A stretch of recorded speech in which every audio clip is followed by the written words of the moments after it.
لیکن افریقہ کے جو لوگ ہیں ان میں بہت کم میرجز ایسی جس کی شادیاں ایشینوں کے ساتھ ہوئی ہیں. اس کی وجہ کیا ہے؟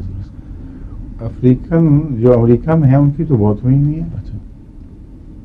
اس سے معلوم ہوتا ہے کہ ان کا سیاہ فام ہونا وجہ نہیں ہے بلکہ معاشرے کا فرق ہے، کیونکہ کفر ہونا ضروری ہے. افریقن معاشرہ باقی دوسرے ایشیائی معاشروں سے اتنا مختلف ہے کہ جو مسلمان معاشرہ ہے وہ باقی مسلمان ملکوں کے معاشرے سے کوئی امتزاج نہیں رکھتا، آپس کا باہمی ایسا مشترک امتزاج نہیں رکھتا. لیکن عیسائیوں نے چونکہ اپنا معاشرہ بدل لیا ہے اور ان کا معاشرے گانا، ناچ گانا اور شراب پینا، ان میں یہ شادیاں زیادہ پائی جاتی ہیں، کثرت سے ملتی ہیں آپ کو انگلینڈ میں بھی، دوسرے یورپین ممالک میں. تو مسلمانوں میں جو اس کی کمی ہے وہ اختلاف معاشرہ، اختلاف تمدن ہے. شمیم بٹی میرا نام ہے، قاضی عبدالسلام صاحب بٹی کا نواز صاحب. آپ اپنا نام بتائیں ناصر صاحب، کیا نام ہے آپ کا؟ محمد ناصر خان میرا پورا نام ہے. سوری. اور پیچھے آپ کہاں کے ہیں؟ افریقہ کے رہنے والے. میں یہاں جب 7 سال کا تھا تب سے آیا ہوں میں یہاں. ہاں لیکن پیچھے آپ کی قومی جی پس منظر کیا ہے آپ کا؟ بالکل. میرے نانا جو تھے سیٹ عثمان یعقوب صاحب تھے، میمن تھے وہ. میں جی جی. اور میرے دادا جو تھے وہ تنزانیہ میں رہنے والے تھے، مبارک علی بخش ان کا نام تھا. کہاں کے تھے وہ بھی افریقہ کے تھے. وہ وہاں سے انڈیا سے گئے تھے، گرداسپور سے گئے تھے. لیکن وہ میمن نہیں تھے. نہیں وہ میمن نہیں تھے، وہ پنجابی تھے. اور نانا کی شادی ہوئی احمدی ہونے کی وجہ سے. جی ہاں جی بالکل. یہ دیکھنے کو ہے نا واقعہ، دو مختلف بالکل معاشرے اور دو مختلف قوموں کی آپس میں شادی ہوئی. بالکل آپ کے اپنے گھر میں یہ واقعہ ہو چکا ہے. بالکل. حضور اس اقتباس اور ملفوظات میں سے مسلم نے 2-3 دفعہ یہ لفظ کا ذکر فرما رہے ہیں. یہاں پہ خدا تعالیٰ کے ساتھ پوشیدہ طور پر ضرور تعلق رکھنا چاہیے اور پھر اس تعلق کو محفوظ رکھنا چاہیے. عقل مند انسان وہی ہے جو اس تعلق کو محفوظ رکھتا ہے، اور جو اس تعلق کو محفوظ نہیں رکھتا وہ بیوقوف ہے. یہاں حضور یہ محفوظ کا حضور نے بار بار ذکر فرمایا. اس سے یہاں پر محفوظ میں 2 باتیں ہیں. ایک مخفی، اگر پوشیدہ تعلق ہے تو اس کو دکھاوے کا ذریعہ نہ بنایا جائے. جب دکھاوے کا ذریعہ بناؤ گے نہ وہ پوشیدہ تعلق رہے گا، نہ وہ اس کی وہ عظمت رہے گی جو خدا کے نزدیک ہوتی ہے ایسے موقع پر. اور دوسرا ہے ایسے تعلقات جو پوشیدہ ہوں ان میں وقت کے گزرنے کے ساتھ بعض دفعہ سست روی پیدا ہو جاتی ہے اور خطرہ ہے کہ انسان اس مقام کو کھو دے. اس لیے آپ نے فرمایا ہے کہ وہ جو تعلق خدا سے ایسا محبت کا تعلق جو عام روش سے ہٹ کر گہری نفسیاتی، قلبی اور ذہنی، بدنی، مالی قربانیوں کو چاہتا ہے، یہ ہے تعلق مراد. اس کو پھر قائم رکھو، اسے تھکو نہیں. اور اگر یہ نہیں کرو گے، دونوں باتوں میں سے کچھ نہیں کرو گے تو پھر یہ بیوقوفی ہے. جو کچھ ہاتھ آیا تھا اس کو گوا بیٹھو گے. تو مرزا مجیب صاحب آپ بھی اپنا تعارف کروا دیں. میرا نام مرزا مجیب احمد ہے. جی. میں 1972 سے ایسٹ لندن کا پریزیڈنٹ تھا. آپ کا صدر جماعت ریڈ برج ہوں. اچھا، اب نئی جو تقسیم ہوئی ہے اس میں آپ کی جماعت کون سی بن گئی؟ ریڈ برج. ریڈ برج. جی. یہ کہاں سے کہاں تک، کس علاقے میں ہے؟ یہ ہے تو مشرقی لندن کی نا؟ جی جی. ہاں جی. الفرڈ کا علاقہ ہے، اس میں زیادہ. ٹھیک، زیادہ تر الفرڈ ہے. جی. ٹھیک. تو اور آپ کی بیکریوں کا کام کیسے چل رہا ہے؟ چھوڑ بیٹھے ہیں یا وہی ہے؟ نہیں وہی ہے. اچھا، اچھی طرح مستحکم ہو گیا ماشاءاللہ. جی شکر الحمدللہ. آپ تشریف لائے تھے. ہاں ہاں، مہربانی. وہی جگہ ہے نا؟ جی بالکل. اچھا فرمائیے.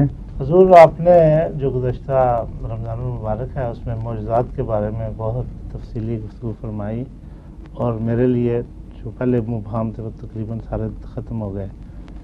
اس میں کچھ چند باتیں جو معمولی سی ہیں وہ رہتی ہیں. آپ نے وہ قرآنی آیت الرحمن میں سے یا معاشر الجن والانس ان استطعتم ان تنفذوا من اقطار السماوات والارض فانفذوا لا تنفذون الا بسلطان، اس کی بھی تشریح فرمائی تھی کہ چیلنج ہے قرآن کریم کا کہ زمین و آسمان کے جو حدود ہے اس سے باہر نکل کر دکھاؤ. تو آخر میں اللہ بسلطان کہہ کے وہ تھوڑا سا میرا ذہن اس میں اس وقت میں نے وہ بیان تو کیا تھا، جی ممکن ہے آپ نے وہ حصہ نہ سنا ہو یا اونگ آ گئی ہو اس وقت. اچھا ہوتا ہے بعض رمضان کے دنوں میں جی جو بلکہ جو زیادہ شب زندہ دار ہیں ان کو زیادہ ہی اونگ آ جاتی ہے درسوں میں، اور بعض میں سے بیٹھا بھی نہیں جاتا بیچاروں سے. تو میں نے بیان کیا تھا اور میں اب دوبارہ آپ کی خاطر بیان کر دیتا ہوں. سلطان کا معنی ہے غلبے والا شخص، ایک معنی یہ ہے، اس لیے بادشاہ کو سلطان کہتے ہیں جس کو پورا غلبہ نصیب ہو. ایک سلطان اس دلیل کو کہتے ہیں جو غالب آ جائے اور دلیل کے ذریعے ایسی روشنی پیدا ہو جائے وہ انسان نے ایک بات دیکھ لی ہے. سمجھے؟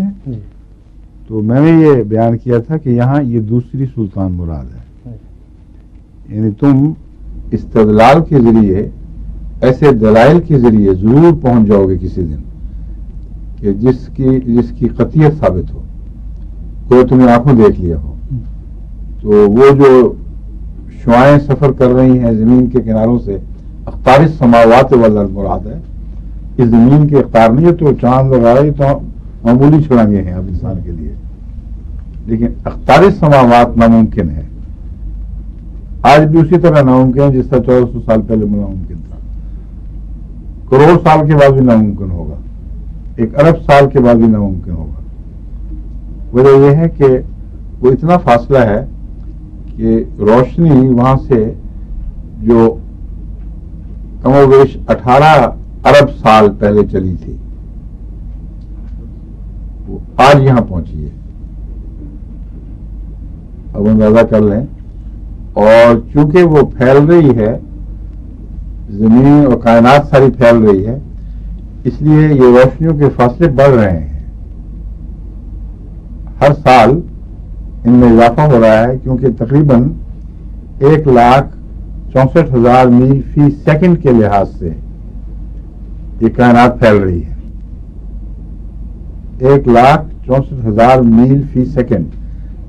اس لیے 1,86,000 نہیں کہ روشنی کے برابر کوئی چیز سفر کر ہی نہیں سکتی، ناممکن ہے.